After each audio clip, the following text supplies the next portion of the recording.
Welcome to Make48.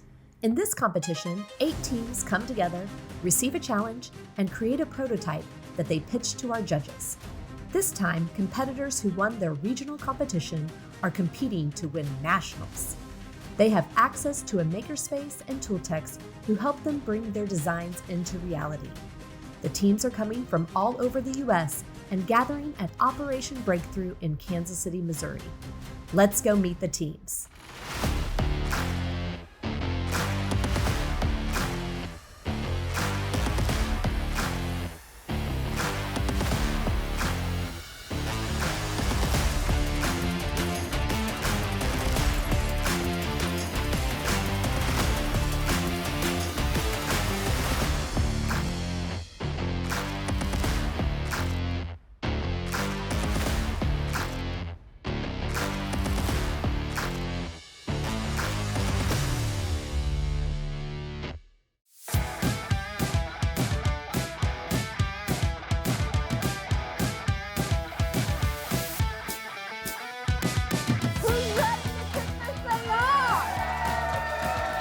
Welcome to Operation Breakthrough. My name is Amy Gray. I'm with Make48, and I will be your host all weekend. We are so thankful to Operation Breakthrough for having us this weekend.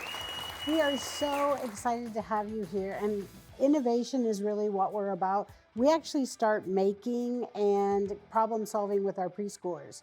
About 10 years ago, we actually created a maker space for our preschoolers. The second space was actually our maker city, which is basically taking that maker space and just blowing it up into 9 labs. And then we got to the Ignition Lab. Travis Kelsey ended up buying the building and the land and helping us fundraise. And there we are today with 10 labs. And they're all about real world learning and creating market value assets for teens.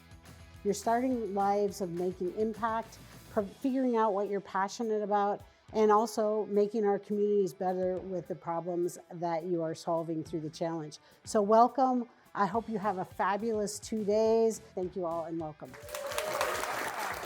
The secret sauce to our competitions are tool techs here today. These experts are here once again to turn your big ideas into reality. My name is Tyler Isaacs. I am a lead tool tech here with Make48, and my background is a mechanical engineer. I worked in the space industry for 8 years, and now I own my own business doing custom fabrication, woodworking, metalworking, prototyping, as well as consulting. I grew up on a dairy farm, north central Arkansas, and it was very much the mentality of build or fix, never buy. So, I learned to use a table saw when I was probably 10 or 12 years old. And it was always building, making something new. When I was 13 and I competed in Make48 Indianapolis, I really remember vividly was there was a lady working on the laser there, and I remember watching it move and thinking like, this must be some sort of magic. To me, that magic of creation was really fascinating, and I spent a very long time after that working on how I myself could capture that magic and create. Hi, I'm Brandy Obey with Lincoln Electric, and I am here to weld. So I've been doing fabrication for 24 years now, and I actually learned how to weld from one of my classmates. He said, "You want to learn?" And I was like, yeah, and never looked back. Let's introduce who is here to compete. We have the Knights from the UW Scout competition. Something from the last competition that I think we should bring in this one is the way we divide and conquered and organizing the things and splitting up tasks. The Golden Girls 2.0 from MSOE. Last time we did it, we were really good at staying organized and time managing, so we're sort of bringing that back in. We have the EH Royals from our FFA competition at Fisher's Maker Playground. Luke and Tyler were on the team last year with Silas, and they both told our ag advisor, Ms. Williams, that they were not interested in traveling. So I was asked to do this, and it was a no-brainer for me. I was extremely excited. We have the WSSB Lions, all the way from Washington State School for the Blind. Got to go from Washington to travel about 1,000 miles to here. It was fun coming back to Kansas to participate again. Mob mentality, representing our competition at the Delta School. I think something we've definitely learned and we want to bring here is like time management and efficiency. So we've got the Innovation Hall Bears from the Project Lead the Way competition at UMKC. Me and my teammate are currently pursuing a patent for the product we made at the last Make48 competition.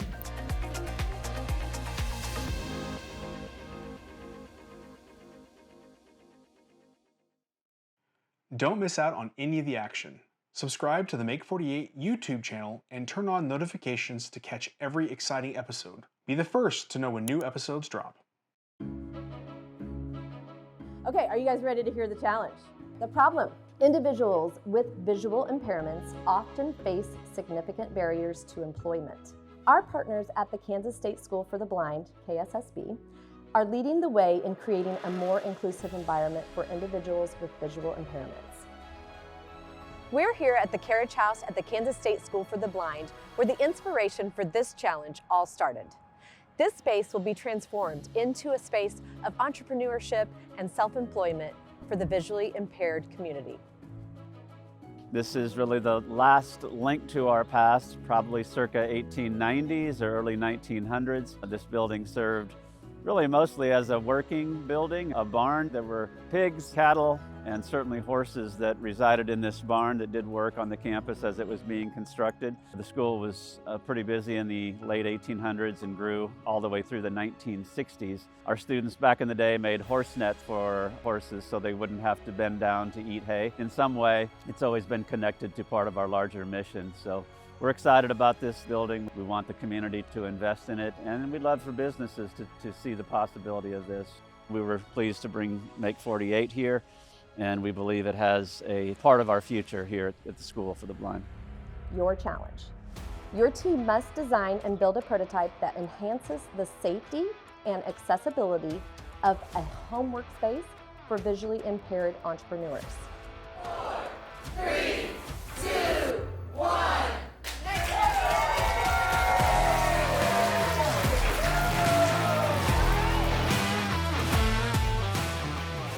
I have family members that are visually impaired. I'm really thinking if my cousin was doing arts and crafts or she was gardening, what things would she need that would help her keep herself safe? We don't really have expertise, and I think that's why we're struggling a little bit to put ourselves in their shoes, because at the end of the day, we can't just assume what someone needs when we have no idea of their experience. I would say we have an advantage in the idea where we understand what it's like to have a low vision. But when it comes to ideas, I don't necessarily think that we have better chances because we might not have experience over what's like to repair a bike, right? It's really difficult to think from the lenses that you don't know. My initial reactions to the challenge was I had an idea, I was fired up, I was ready to dive in and get after it. We came from the Easy Go Gardening first competition, and we were like, okay, I think we kind of stuck to it because it was familiar to us. What are the simple ideas for an indoor garden? Automatic lights, those exist. Like automatic tillers, those exist. Automatic sprinkler, that's just a sprinkler. Anything automatic is gonna already exist. There were so many people that are doing gardening that we were like, we want to wow. Like, we want something that'll be like, that's different, that's a winning product. Is gardening the way to go, or do we need to pivot to something else? We don't have to pigeonhole ourselves too hard, so it might be worth taking a look at some other options, but... Just to see if another one comes more naturally? Yeah. I was a little bit scared at first as they were listing off the different items of what we were going to be able to do. This challenge is so much tougher. As soon as they incorporated something that revolved in the agricultural industry, I got extremely excited because I grew up on a 5th generational row crop operation as well as swine operation. That's something that I'm passionate about, is feeding America and helping those who maybe struggle to do it with a daily life. I drew up an idea here. Let's see it. This part is almost like a table, and then these would be the water collection barrels, and then we run pipes and run it through the nozzle, and then we can put it over 2 rows, 3 rows, 4 rows, however many we want to do. Last time it took us about 5 hours to set in stone our idea, and I think it's gonna take about the same amount of time, if not longer. What kind of functionality could either not be completed by sound or is not completed by what a keyboard, just a Braille keyboard right now is. This is huge. Thank you. When you said that, every single thing for the blind is by sound. And the last thing I want, embarrass myself on my live stream that these things are talking to me when I don't want to break the moment. And it's going to break my moment if this thing is, I reach down to touch something and it tells me what it's doing. Especially if you're focused on teaching on the live Yeah, stream. Like that's you just a don't distraction. yeah, exactly. As a team, we decided that this go around in the competition, we wanted to hear the problem we were trying to solve and then split up and individually like brainstorm ideas. We've been having ideas, but then we've looked them up and they're already a thing.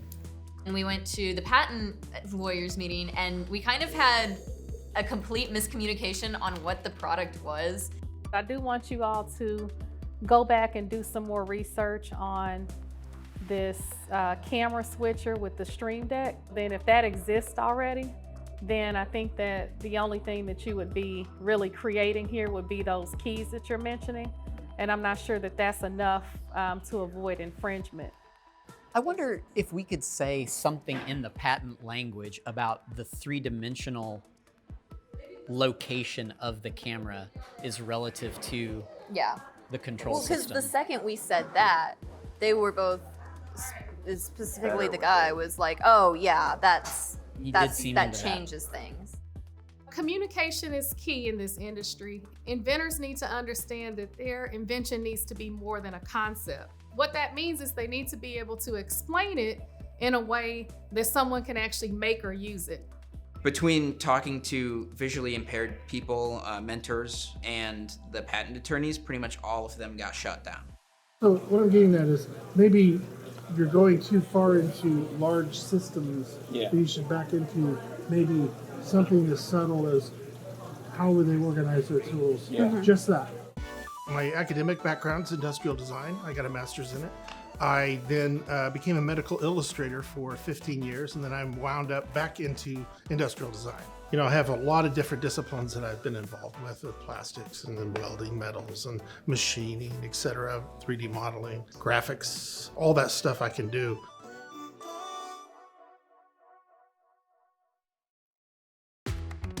Hi, I'm Sherelle. And I'm Brett, and we're the Make48 education team. One of the tips or tricks that we would have is just to keep it simple. A lot of times teams, they're trying to solve all of the problems related to a challenge, and that's not what we're being asked to do. We're being asked to come up with a product that solves a challenge, something that consumers will buy. The teams are ideating their prototypes and having some great conversations. Let's go check in with them. Our mentor, Ms. Gleason, she sort of had an idea with jewelry, so we ended up doing that. And it's basically like a tablecloth that has like a bib under it to catch anything that falls off of the table. Then the other side will be sort of like a sifter that will sort things based on how big they are. Did you guys talk to the 3D printer? Yeah, we talked to 3D printer and asked if they had flexible materials, so if we could 3D print this out. He doesn't know if they do, so we have to wait for the other guy to come. We're needing to 3D print some simulation braille for our mock-up, for our prototype, so we were kind of just wondering what that would look like and how we get that done. So I did make up a sample of some, it's just simulated braille. I don't know what braille looks like or how to create it, but if this will work for you, this is a 1 by 3 inch panel. How many do you want? If we could just fill the build plate with it, that would work. Okay. Probably a 4-hour print, something like that. Should be fine. And I'll get a hold of Luis and get it started. Awesome, appreciate it. Going into that patent meeting, they told us that we need to hone in on exactly what we're creating that will benefit those people. So one thing that I was thinking of is if you bring it inside and you need to plug in the grow light, is there a way that you could maybe help enhance the user to locate the plug, locate the outlet to plug it in, or is it going to be always plugged in but you just turn it off? So that's something you may want to think about. I drew the legs with an extra shelf down here in case I needed to put something there. With the wheels, making it able to be transported, we built extended foot pedals. That way it's more accessible to the blind people so that they are easier to find what they're looking for rather than having to search. So just be more adaptable to them. Toolbox organization or the bicycle kit?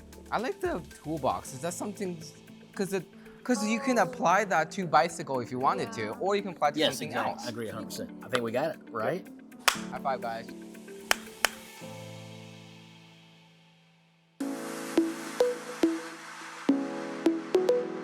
We are thinking about the size of the buttons and how much tactily we can fit within the button. I think it's definitely important to find that balance, because too small obviously is bad and you have to make sure it's big enough. But if it's too big, you can't really see the whole picture at once. Teams have been asking me a lot of questions, anywhere from what my hobbies are to what I think about their idea as a visually impaired person, and I've just been giving them as much advice as I can, both from my own experience and from the experience of my visually impaired friends.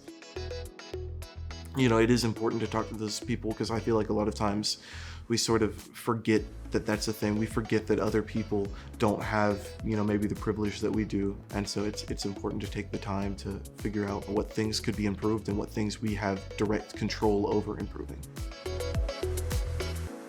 We've gone through what, like maybe 20 ideas so far? Absolutely. And a few of them are good, but Okay. yeah, nothing has really jumped out yet. My favorite idea so far is like an insulator for a pan, because I'm not visually impaired and I've still like bumped pans before and burnt myself. That, and then I'm thinking talking to a focus group, because a focus group is like, they're supposed to be a little bit more well-knowledged in this area. We chose to go with the teaching a virtual cooking class. We've got this rolled out mat. The idea is still to roll it out, right? Yeah, Okay. just roll it out. So 18 inches, rolls out 3 feet, it's a yardstick.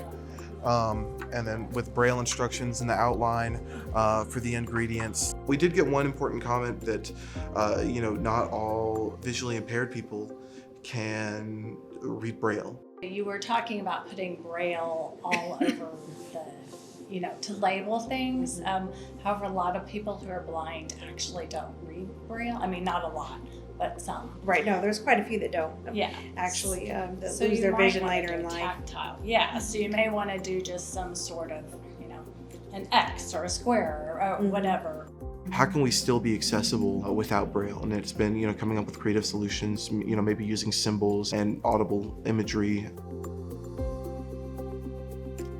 One thing we've been working on is a placement mat for cooking, so that everything has its particular location, so it can be found again and again and not get lost. My name is Craig Fabian, and I'm the facilitator for the Woodworking and Fabrication Lab here at the Ignition Lab. Even though I've only been here a year, just to see students that have never even handled any kind of power tool or even hand tools, to see them branch out and become confident with the use of the tools, just to see them now blossoming into taking things on even by themselves. I've been working in Ignition Lab since February 2023. This whole program is for students. We have 8 intensives here, and in each intensive, they give us an insight of what it is to work and be in an adult world. I think it's just a departure from regular classroom learning. They're trying to fix real world problems, and that's what I try to do in the Fabrication Lab. I try to take on client-connected projects that are real jobs for real people.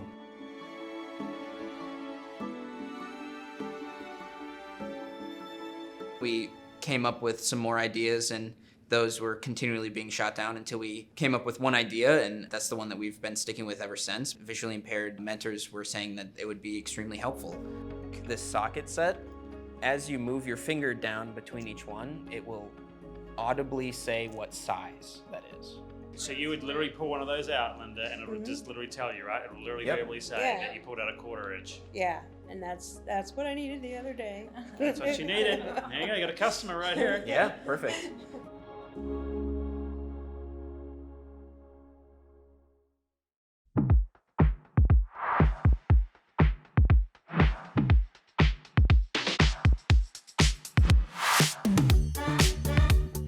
Currently, I'm on the trophy, so we got a vague idea of using the carriage house. I think it'd be cool if we could like miniaturize this and make it scaled, where like imagine this little trophy is the entrepreneurial town, and it could be maybe a miniature interior version of the carriage house, right?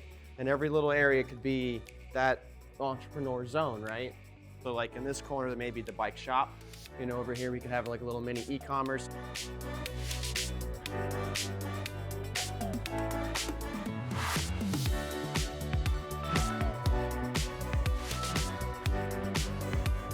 The patent attorneys, they were basically saying that like it wouldn't be infringing on anything, but they saw similar products. So they gave us a patent number to look over. Typically, people think about patents as a sword, an offensive weapon where they can go stop other people from doing something. You should think about it as a shield. How am I going to be able to move forward with my invention? If you don't have something that you can protect, anybody can take your idea and go forward. In the focus group, we made a little cardboard prototype and we were able to take it to the guests and they were able to actually like feel around and give us feedback. The only issue I see, and I don't even know how it would be solved, is because when you're dealing with jewelry making and that you have so many different colors, so the sizes are one thing, but then your colors are also part of that.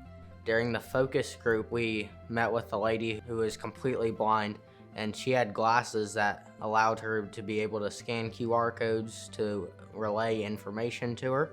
Put tactile QR codes on the seed packets so that I can scan them with my phone and get all the information about how to water it and what light it needs. And so what we did is we extruded out the QR code so she could feel it, identify that it was a QR code, and point her glasses in the right direction.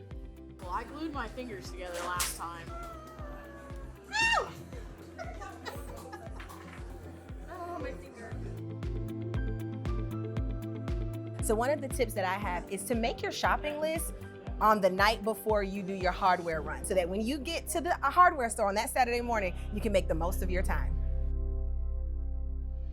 Good morning, everybody. How are we doing today? I'd like to give a big thanks to the Westlake Ace team. We got some awesome food cooking here. The Kansas City Barbecue Society has a relationship with Ace Hardware. We go to different stores across the metropolitan Kansas City area around Thanksgiving to show people different ways to smoke a turkey or to do a dessert on the grill. As you go about the shop, make sure you're thinking outside the box. Approach problem solving in a way where you could use existing ideas from already available items. Let's go in, let's have some fun. Yesterday, Clint laid out a very great list. So we had a plan going straight in there. What we might want to do is, like, if we drill a hole in here and a hole here, we can attach a tag to it. And if it was a push button type tag, you can say what's in it. We definitely found an interesting choice for our prototype base, which was a mat. I think it was a hardware mat.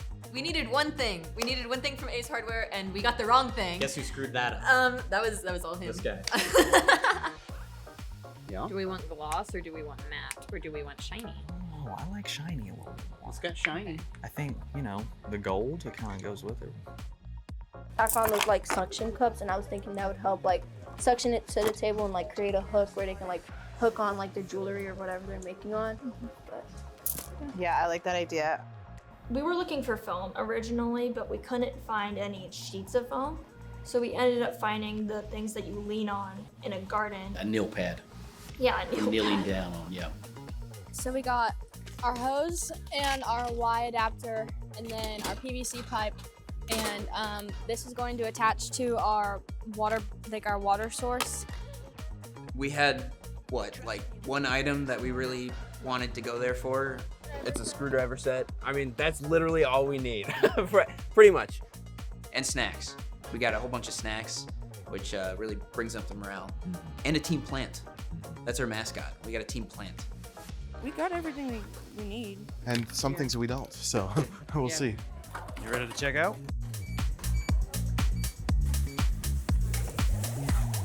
Yeah, screwdrivers and snacks.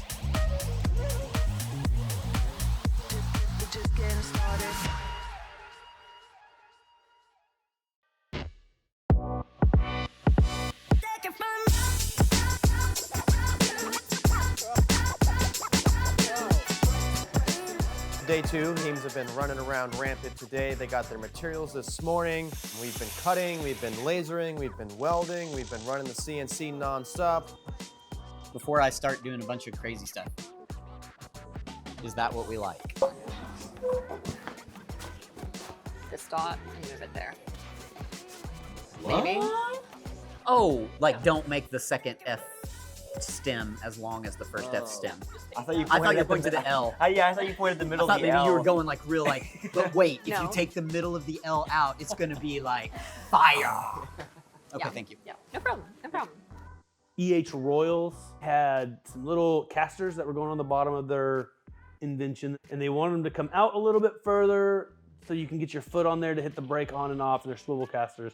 Me and Brandy cut up the rebar. Brandy welded it. I did some refining to make it to where it doesn't have sharp edges with the angle grinder.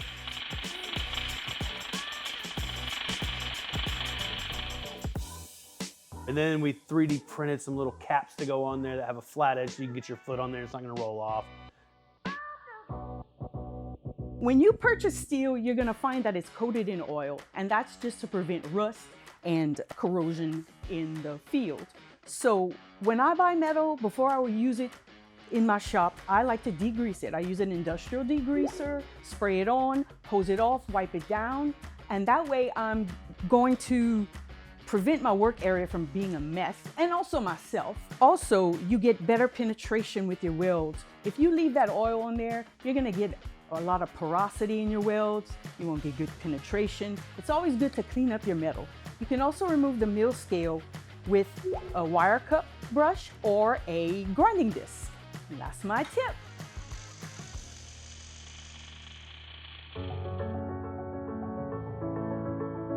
Our name is basically real descriptive about what we're doing. The name is Access a Tool. Yeah. Creating like an insert for toolboxes that has like braille and large print labeling to help find tools better. Yeah, you just want to be careful with the Oh, pliers. with Anything sharp or pliers. pointed. Yeah. Because you don't want to accidentally go up where you shouldn't. Yeah, that and would just be go bad. down and scratch your fingers. Right, on cut yourself. accident. Yeah, I agree, 100%. Especially like when blind people, if they try to read super fast, they might not be as careful. Yeah. Theo, anyways. Another thing we're trying to do is make more than one prototype, give examples of how what we want to apply can be applied to other ways other than bike repair. The dark blue team, we did a very early prototype using cardboard, as I like to call it CAD or cardboard aided drafting. And that started with a few different small mini size foldable catch basins. And then now it's evolved to a full size tabletop system for sorting beads. We talked to some mentors and we talked to other people outside the mentors that have disabilities. We actually did get some aha moments. When like most beads fall, it's one hard for like you to have to bend over and like look for it, especially if you're like visually impaired or have a disability.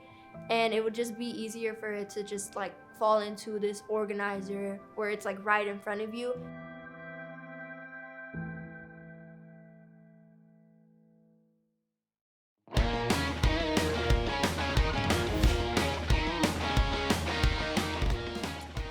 Day 2 is progressing well for our teams. What challenges will they encounter today? Keep watching to find out. I put your F dot back in. I want to see. Oh, that looks so nice. Oh my gosh, yes. That's hot. That's hot. That's hot. Yeah. Oh my gosh. So with the Innovation Hall Bears, they were making this 3D printed board that had clear plastic push buttons and displays. So we talked about the best way to do that. They just went to the hardware store and they bought an LED strip. They had a little remote control and they were able to display different colors, do like a blinking colors or solid colors. I was one of the original hires to work at the Ignition Lab. I teach in robotics, AI, programming, basic electronics. Between 100 and 150 kids show up during the day. Then we have an after-school program, which has over 90 students, and they participate in each individual lab after they get here from after school and work on client-connected projects to get them the skills and knowledge they need to understand what they want to do after high school. What an amazing location that kids can come and work with tools and mentors and things like that that they just wouldn't have the opportunity to do. It's really important when you think about applied learning and STEM education to think about the spaces that students have to work in. If you're able to create those experiences where they can really work on machines, they can work on software, they can work in collaborative spaces, it helps them to be prepared for what they may experience when they move into the workplace. Our main idea is basically, you could sort of think of this as like a subscription recipe service. That idea came to us because we were talking to people. They talked about their struggles in the kitchen and how it could be really hard, especially in a kitchen they're not familiar with. So you have measuring tools here and ingredients here. Yes. Are these pre-measured or do they actually get to use the tools? They will be pre-measured, but if you don't want to dump directly from a bag, you can use your tools We were as talking well. with the mentors, and she was saying that measuring things can be a bit difficult because they really can't they can't see it, so they just feel like it's air. So we were like, okay, why don't we just pre-measure it, but so it's easier for them to just get it and pour it. My mom has been a seamstress her whole life, and I started putting pins in the pin cushion when I was 3. So I've always been in the sewing room, and I always knew that I would be doing something with thread and needles and sewing, and that's where I've been focused on in my small business as well. So we just got our hoses cut for the Irrigation system. irrigation system. We're gonna measure them out, stab a few holes in them, and then that'll be our irrigation system. The tool techs provided a lot of assistance when it came to putting together everything. One thing we've been working on is the plant growing station, where it's got locations in a board for pots and labels. With the Knights, the primary thing I did was I helped them solder a couple of components together for them. Coincidentally, they were also using the same sound module that I was using with the Arduino. They were using with the Raspberry Pi. We were able to help each other out by exchanging code ideas and how to program that little voice module correctly. Yeah. How are you looking, Corey? Is it working now? I think it's not holding it to the ground long enough. I think I need to extend the time there. Is it gonna light up and say something? Yeah, that's the goal. That is the goal. Also, we'll see how far we get with that. Say something is first because that's an audio cue for visually impaired people, but light up would be like on the final product, definitely. Yes. So you just need holes drilled through here. Do you want just as many as I can fit, or do you want in these exact spots that you have filmed, that you have Those. drawn? Like the 2-1, 2-1, and then this one the 3-2, 3-2. Okay. That one might take a little while. Yeah. You got this though. Yeah, thank you. Thanks for the encouragement. It's only like 50 holes. It'll be fine. So I've been drilling a lot of holes in that, and they've been using plastic, which has had its share of issues on the plastic of it breaking a little bit. The plastic's really brittle, and the drill bits that we're using are not necessarily the best for doing plastic. They were panicking a little bit, but now it's kind of, okay, things are coming together. It's clicking in, it's working right now. Can I see it working? So this one's catching the big ones. Yeah. They're also doing their videos. They're working on their logos. For the 1-minute marketing video, we had one of the mentors, Mara, who is visually impaired, actually demo our product. And watching her demo the product gave me some confidence that we are on the right track, because she could fairly easily use the product without much instruction. Today I was talking to the kids about the prototype. Your prototype has to be accessible for everybody. Those tactile cues, whether they're physical or verbal cues, it's really the biggest thing. And that's even for your videos too. When you have your video going, have audio describe it. Did have one very recent 90-degree change. One of the more innovative components of our design had to do with how the buttons were going to be shaped, how they would feel, if they could remap themselves. I talked to somebody who's here to help us who is blind, and he's like, oh, I don't care about that. I don't care if they've got shapes or textures. I'm gonna reach over there and count and know which button I'm pushing. We talked to one of the mentors, and he told us that almost test our prototype blindfolded if we could, because that'd put us in the same situation that they were in. The only problem though is with putting it on this handle is like, let's say you open it. Oh, wait, it's got 4. Let's say you open it, right? Uh-huh. And then you're going to close it, it can get caught. Can I show you something? Touch right here. There's a hole drilled right there. Wait. And it probably fits right in there, doesn't it? Yeah, it's perfect. Oh, that actually, okay, that's better than actually. That's dope. That's kind of nice, right? Because it has a tag on it, it says what it is.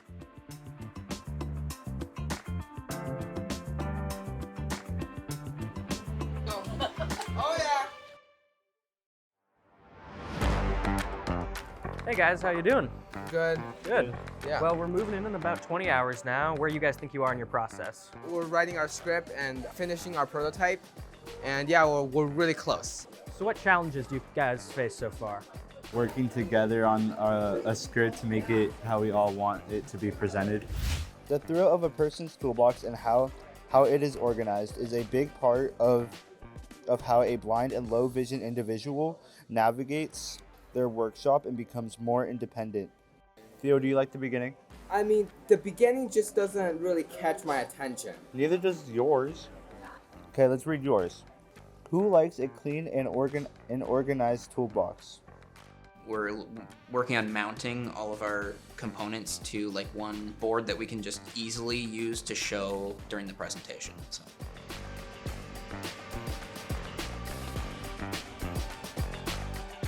Right now, I'm working on building a mount for these 3 screwdrivers. The issue is that these 2 are too close together for these 2 big ones, so they bump, so I have to scoot everything over slightly. I came up with the name Evola Gardens. Evola combines the concept of the word evolution, which stands for growth in progress, and to play on the able, which signifies the ability for someone to I think you could maybe break that up into 2 like paragraphs or like bullet points, so it's not as like wordy. I definitely think the FFA has prepared me for this contest because it has definitely taught me those time management skills. Also for the organization part of it and making sure that I have all components together. And I think that's one thing that really shines through in this contest is the ability for students to utilize the skills they've developed in presentation, in collaborating as a team, in working with industry leaders and asking the right questions to get the right amount of feedback. And really all that boils down to like having the confidence to go in and talk to those individuals and to work well as a team.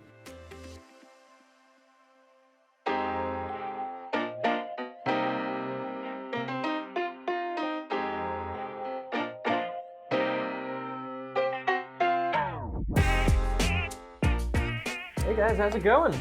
Good. Good. How you guys feeling now in this time in the competition? We're feeling good. I think we're at a super interesting place. The last time we did this, we had a pretty typical design process, but because of the challenge that we're doing, which is the virtual cooking lessons, we decided to go for that angle. There's a unique video creation aspect to it as well, in that if the video can't convey what we're trying to get it to convey, the prototype doesn't really mean anything. So we're really trying to nail down all of this right now, which means a lot of time here in the recording booth. Is that what we want to call this? Yeah. This fun little room. So. I mean, that's kind of what comes with nationals, right? We're looking at a more conceptual prompt. Putting yourself in someone else's shoes is a hard thing to do. It's got mentality in the name, so you can work with it. So you got it. Yeah. Mob mentality. Yeah. Well, good luck, you guys. Have a good night. Thank you. By the end of day 2, we're hoping to have our product fully assembled. And then that way, if we need to make minor adjustments or to fix things on our final day, we have lots of time to do that. We've split up. We have people working on the pitch, the sales sheet. I have to create our brand logo, which I already have an idea for. It's just having to execute it. Our prototype uses something that's called capacitive touch technology. You'll find the exact same technology on any touchscreen. It'll read between 2 inputs to a microcontroller what the change in capacitance is, and that's a physics value, essentially used in a lot of electrical equipment. And when it reads a change in that capacitance value, it will then trigger the microcontroller to do something. In our case, it triggers the microcontroller to talk to an MP3 player to play a specific sound that you can record and do it yourself or come pre-programmed on the device. I have touch sensors working, so you can touch the tools. And I have this MP3 player circuit board. It's supposed to play like up to, I think it's 10 different MP3 files. But the way it's set up right now, it looks like I'm not gonna be able to make that work. It might be limited to only 2. Ready? I gotta practice first. Okay. 13/16 socket. As Tool Tech for the WSSB Lions, what I did was I set up the Arduino and I programmed it so that when they press certain buttons, then it would say, this is a straight screwdriver, this is a Phillips screwdriver. The code was kind of complicated and I had to read a lot of documentation as far as how to properly get the voice module to speak and use the right MP3 file.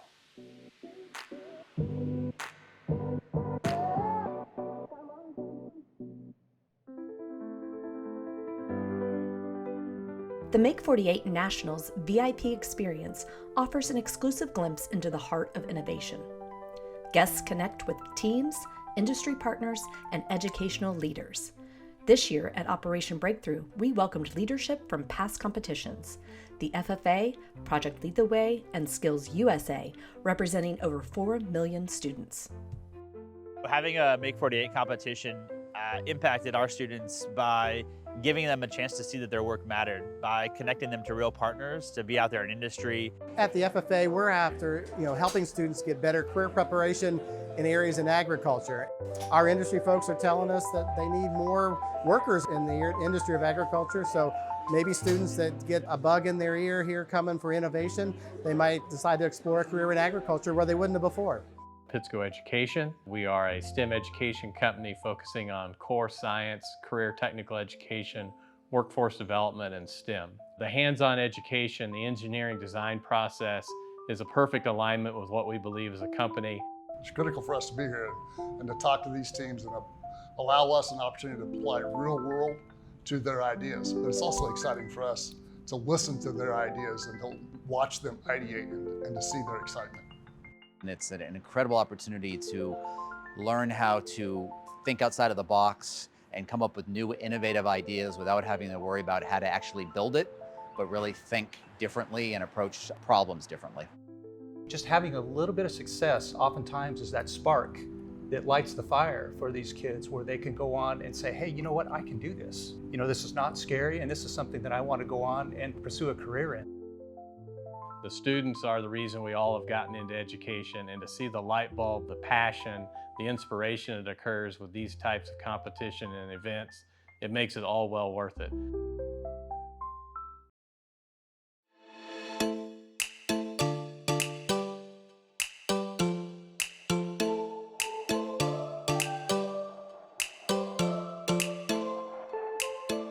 In the last 48 hours, we've really used our agilities to work as a team.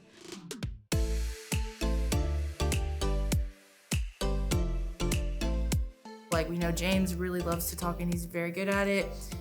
Yes, he's a yap.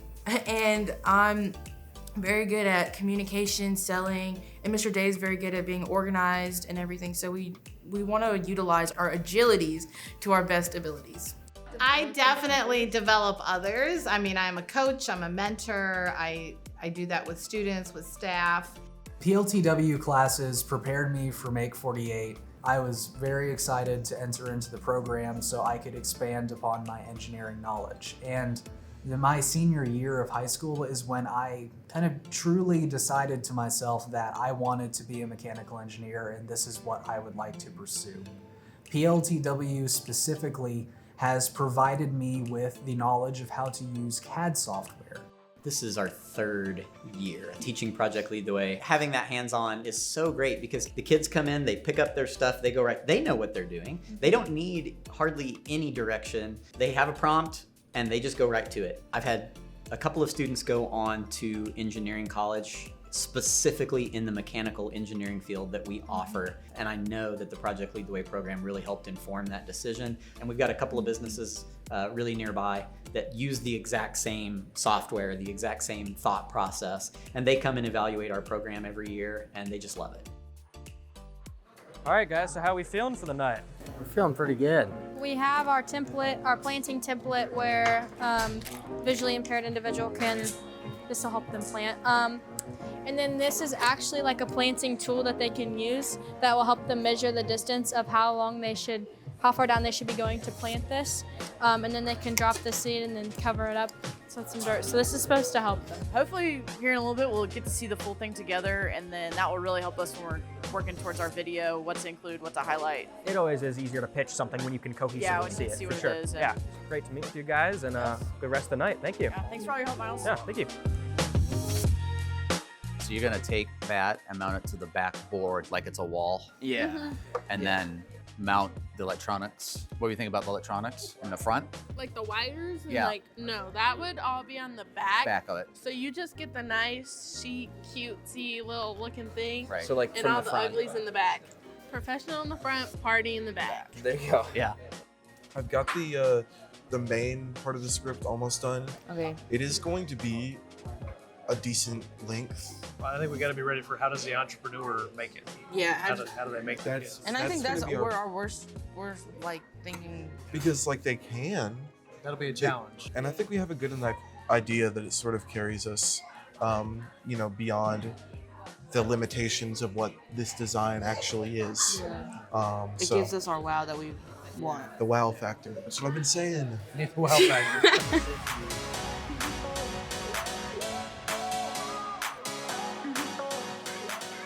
First thing tomorrow is maybe do one more coat of paint if we really need it, because we're gonna try to get here early. I would say we're almost there. We got our bead sorter nice and done, it's finished. All we really have to do is figure out our channel for like the dip of the table, connect the bead organizer to that, and then like paint the table, add the wheels, and then it's just finishing touches from there. So the prototype is likely almost as done as it can get. I would like to think we could put a little polish on it before the end of the day tomorrow. All the technical stuff you gotta have, like a manual done. The sales sheet is done. The kids are done with their filming, so they're gonna cut video. So when we get here tomorrow, it's all pitch.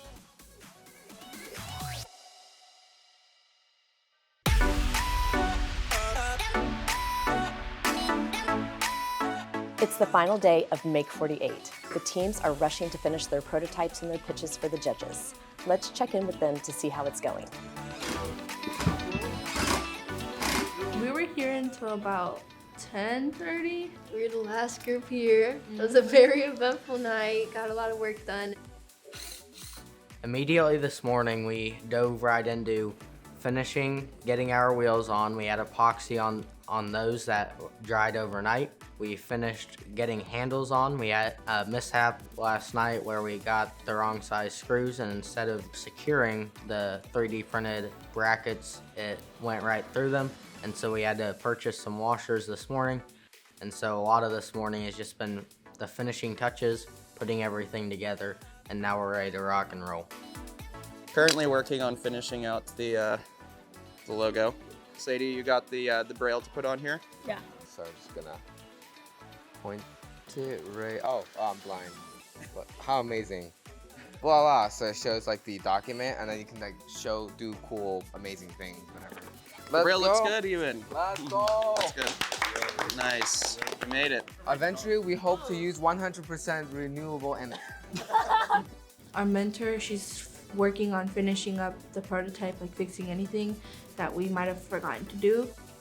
Now we're just recording all the clips that we need for our video.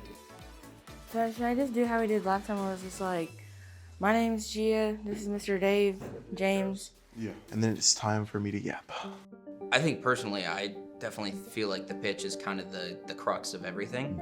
If you have a great idea and you end up with a poor presentation of that idea, it can really knock it down, right? Because that's all they're judging you for. So what do you not like? Okay, so at the beginning when you're talking about, what do you say? Just give me the first sentence. The first sentence of everything? Yeah. Running a bike repair business from home is no small feat. And then you go into talking about what our creation is, right? Yeah. What do you think? I think- what do you think Corey should be doing in that time? I think Corey, well, we don't want to be I can too just sit here. loud. What's the problem with that? Sit there or just pretend like wrenching, which was what you did the first time.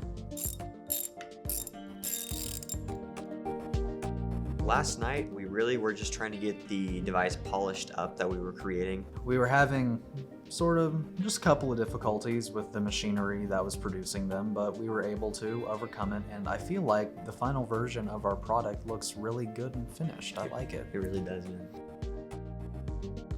Right now, we're just working on the pitch because we're done. I might need to go to the video editor to fix the video since it's slow. We need to keep the pace right. Just need to edit our video, our sales pitch is done, our sales sheet is done. Everything's going out great. Were you able to get our logo onto our marketing sheet? Yes, give me just a second, I'll show you. Okay. Oh yeah, And then you can scroll down. Do we move on to just the next part? Like, do I get rid of this interface? Like, do I get rid of the talk that I was going to do about the interfaces? And we can just move on and have Seth kind of start talking about a little bit about how it's built. I would keep this because I like the way it's worded. Yeah. Because I wrote it. No, I'm kidding. I'm kidding. Jokes.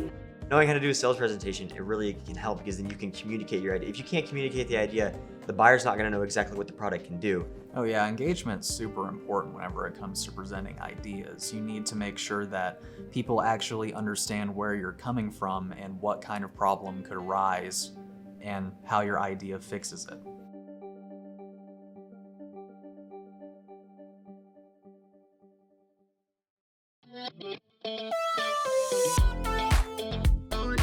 We have the lettering. Do we want to put that across as Crafty Cow? Or I don't know. Sassy cow. I was thinking there's a restaurant in Milwaukee called the Crafty Cow. That's why. That's one crafty restaurant.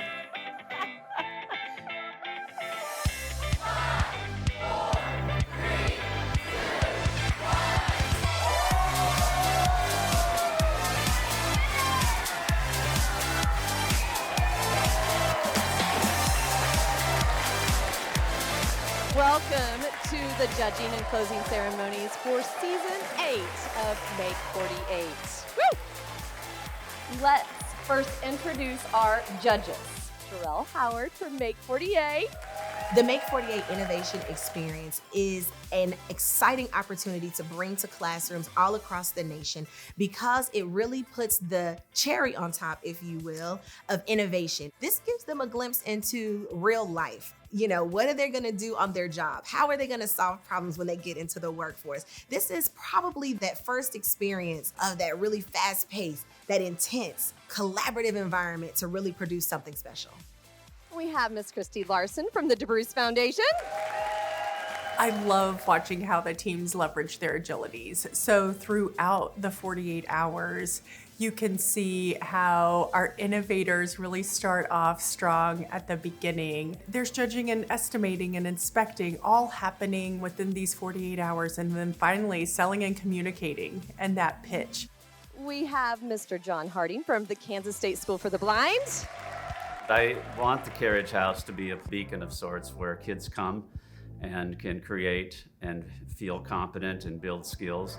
We believe the Carriage House was built in the 1890s. It's important because we want to keep that link to our past, but the key is to connect it to the future. So we're excited about this challenge for that reason and all the ideas and the vision, the hope that it will create for kids who come to our campus. David Marshall, who is an alumni of Make48 all around from Wichita, Kansas. What I'm going to be looking for really is about, one is the innovation itself, and two is the application for the blind and visually impaired community. Let's welcome up our first team, the Innovation Hall Bears. Ladies and gentlemen, I want you to imagine you're setting up to do a live cooking demonstration. You have a camera set up over here, maybe one over here. Maybe you got a camera set up on your table to record those juicy chopping shots. Now, close your eyes. What do you see? You can't see anything. You don't know which camera's live, you don't know what your audio levels are doing, and you don't know which key you're currently touching on your keyboard. We've created a user interface that is completely operated by tactile feel. Van White, let's show them how it works. So at the top, we have 14 programmable buttons, and they're completely customizable to put shapes on them like tactile feel, like a triangle or a square, so you're like, okay, the square operates my sound, the triangle does my title screens. At the bottom left, we have an audio mixer. You can put your hand on the audio mixer and you can feel your audio is raising and lowering with the pins that are raising and lowering. Down here is a grid where you can select where your cameras are relative to where you are. The one that has the pin in the middle that is raised tells you this is the camera that is currently live. Flex Command puts you alone in creative control. I noticed there was a light at the bottom and changed colors. Does that signify anything? Those color-coded keys enable me to also, for people who can see, but perhaps not as well, that's another way to know where I'm at, what I'm touching, what I'm reaching out to. The color around the active cameras could change as well, and I can see which camera's live, which cameras are in effect in place. The EH Royals. Fortunately, as Americans, we have the opportunity to grow and produce our own products. We have the ability to sell and make profit while we can also consume our produce. This is where Evola Gardens comes in. Evola Gardens comes to you through several product lines. Our first is the base kit. That includes the rolling raised bed cart, the added additional water cart, as well as the grow light and one base template. This template consists of 6-inch holes that make it a safe and healthy growing environment for the plants. We designed a separate water cart so it makes it easier for the visually challenged individuals to transport this, whether you wanted it inside or outside.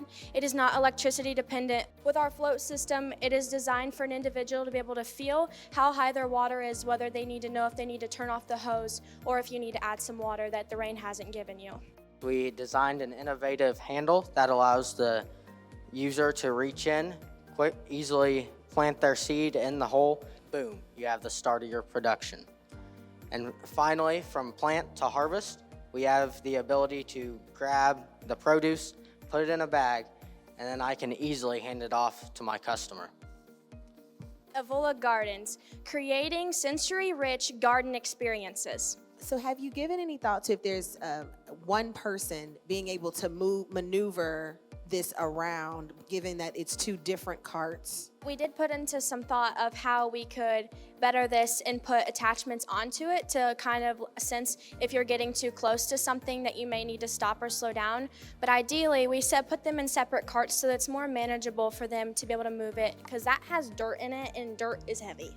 And was this your specific size, or are you looking to have a variety of sizes depending upon your environment? Yeah, I think with the prototype, we obviously scaled it down so that it was manageable for us. Increase the height and increase the width. But some people may not have the space capacity for, a 3-foot long table or, however it may be. So there would be different options in terms of size.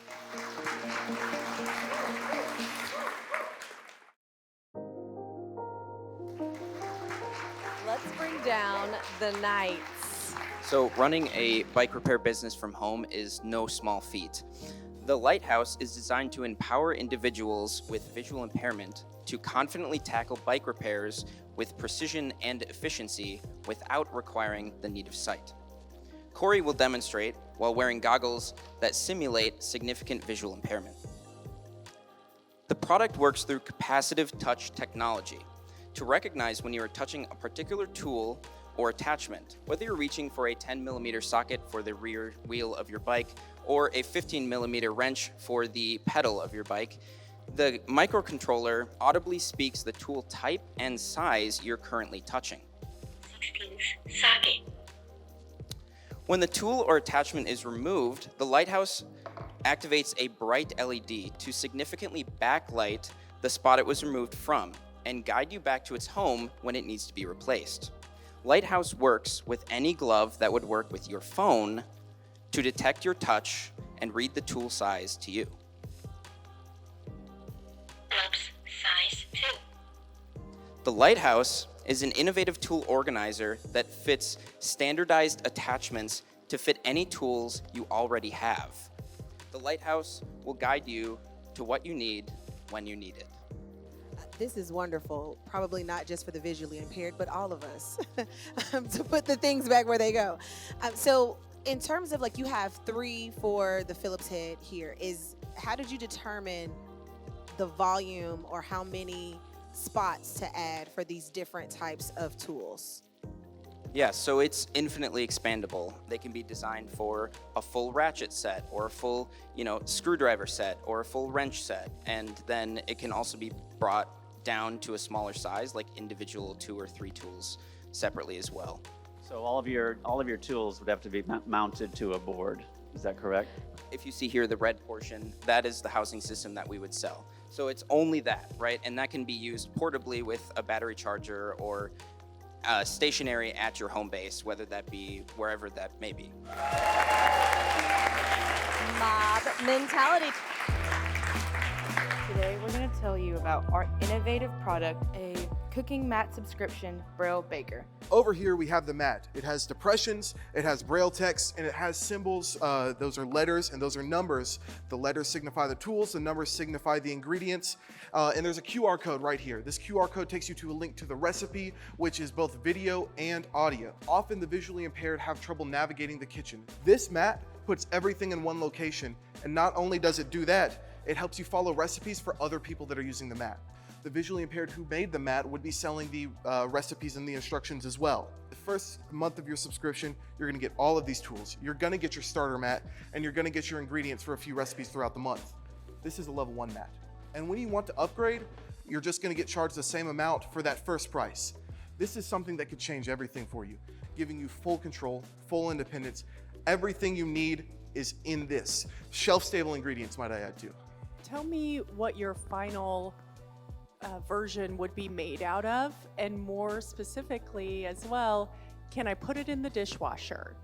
So our final product will be made out of silicone, and there are dishwasher-safe silicones.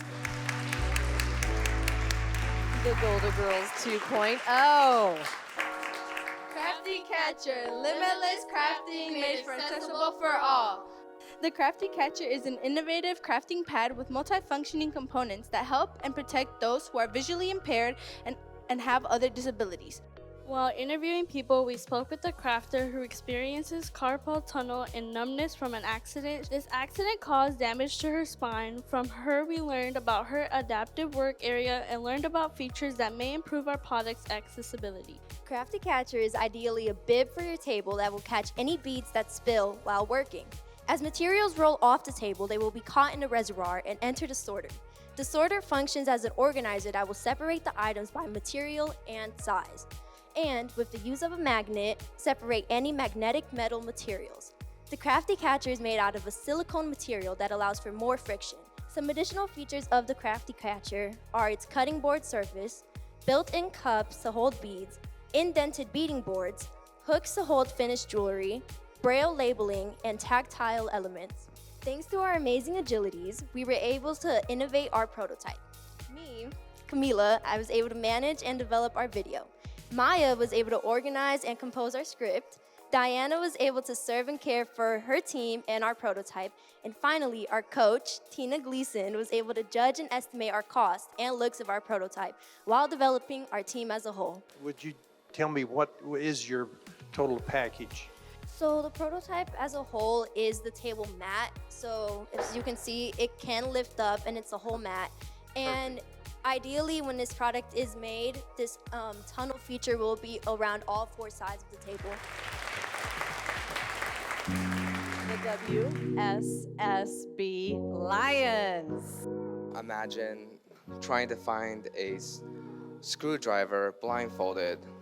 For the millions of blind and low vision individuals like me, this isn't just an exercise. This is a reality. We made Access a tool, a new tool to approach organization accessibility. Our toolkits feature a very nice clean setup that has Braille, large print, and a tactile QR code that has instructions on how to use tools safely and also how to use the equipment that you are going to be working on. It also has a button, which I'm going to press, which says metrics currently, but it is completely customizable for whatever you are needing. This is not just about tools. This is about dignity, independence, and also reducing that 70% unemployment rate for us low vision and blind people. I see two different prototypes. One on the left is a little bit larger, and I see a smaller case on the right side. Is there a carrying case for the larger kit? The larger kit, which is right here, the black one, there's actually two here right now. What it is basically, this is a tool insert, or pad I should say, that goes into a larger existing already toolbox. The small box is just a reference to how the drawers are set up. This is a travel kit. Like if an individual had to go on a bike repair, this would be like a tire kit. So they can have everything they need for the tire kit right here, including the video link, including the audio that they may need to fix the tire.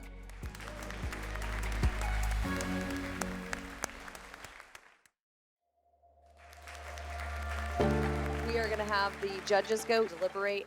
The thing that I'm going to be looking for is confidence. Are you confident in the product that you've created, the problem that you're solving, and the ability of this particular product to address the need? Can you tell me your top three? I can. So my first top one is the lighthouse. So organizational simplicity is, I think, what they were going for and what they hit the mark on. This is built around your own tools. So you tell them what tools you have or what you need this organization bar for. And then I even like the demonstration where you put the goggles on and, to simulate being blind. I thought that was very, very, very nice. Well done. There's a lot of things that we're looking for. Is it functional? Can it be scaled and reproduced? What about the IP? My second one actually is the Accessa tool. They really had to put forth some work to be able to remember what they needed to say and to do it seamlessly. Really leaned into their agilities and really stretched themselves in ways and worked as a great team. I think only 2 of the teams actually somewhat overlap. Of all the criteria, we've got 5 different applications of innovation. They're really being very creative. We both love this one. I think it tells you what it is with, just when you see it. We like the fact that they can move this around. I really liked how they demonstrated, how they went through all of the different pieces, like seamlessly from planting to watering to now I'm gonna sell my produce. They were very clear about that process. We want to create spaces that are accessible and available to everyone. So that means kids in wheelchairs, kids with mobility issues, sensory issues, developmental delays. Most of our students are not totally blind. Maybe 85% of our students do have some vision, and then some are totally blind. But the use of Braille, the use of print, the use of audio, I'm seeing elements of that in almost every proposal, which I'm excited about, and I'm seeing some amazing ideas that we can incorporate. We like this prototype here. This is a good teaching tool if you wanted to have something to teach crafts to the blind or visually impaired. I loved being in Milwaukee and meeting the Golda girls. They did a great job. And in their pitch, when they talked about how they use their agilities, good job, ladies. That was fantastic. Really great job. So do you guys think you guys are going to be able to narrow it down to 1? It's a challenge, but we're going to go back and discuss a little more, and then we'll be back with you. All right. Ready to hear the big winner? Drum roll, please. The winners of Season 8 Nationals receiving $10,000 and the custom-made trophy are the EH Royals! I am absolutely in shock. I think I'm speechless. I knew we had a good prototype. Like, we did a great job coming up with an idea and getting it to actuality, but everybody else here also had great prototypes, so it was really anybody's game. So when they called our name at the end, I was definitely shocked. Doing the uncomfortable definitely taught me a lot this weekend, not just about winning, but like back in the maker space and meeting those people and making those connections for sure. We're certainly very blessed to be standing behind this trophy today. God had an incredible plan for us. It was an incredible weekend. Shout out to the FFA. Yeah, FFA. Go National FFA.